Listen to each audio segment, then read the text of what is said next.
Alamin natin pinakuling sitwasyon sa Gumong Minahan. Nagbabalik mula sa Paracale, Camarines Norte ang ating saksi si Mark Salazar. Okay, Mark, ano na ang pinakuling balita mula dyan sa insidenteng yan?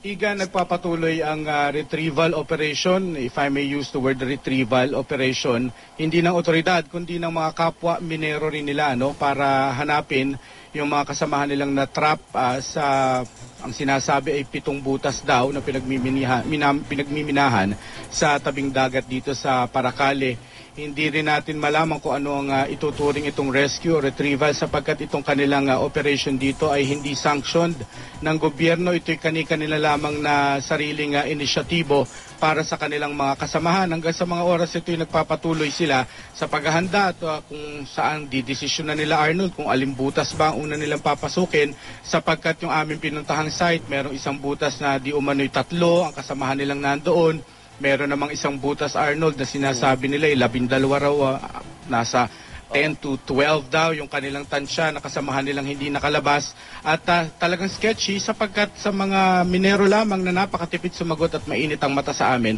ang pinagkukunan din lamang na impormasyon dito, Igan. Okay, nung ako'y napasyal at gawin din yung istoryang yan, napansin ko maraming bata ang kasama. So, may pangambabang may mga bata na patuloy na hinahanap ngayon, Mark?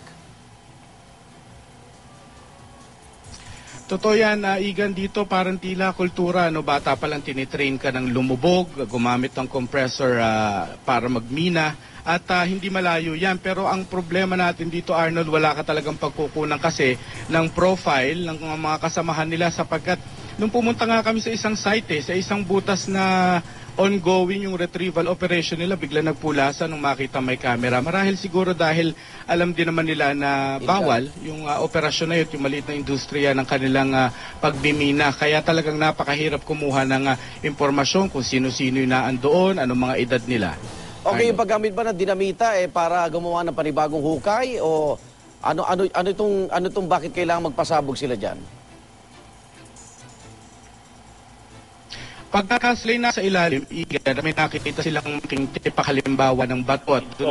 Yan ay para maiahon nila, talagang sasadyain nilang gamitan niya ng dinamita para yan ay mahimay nila at mas maliit ng tipak nilang maiaangat mula dun sa mga pit hole. Ano? Kaya talagang pwede na sabihing normal yung kanilang paggamit ng dinamita sa tuwing sila ay pumapailalim sa mga channel, sa mga tunnel sa ilalim na kanilang inuhukay. Igan.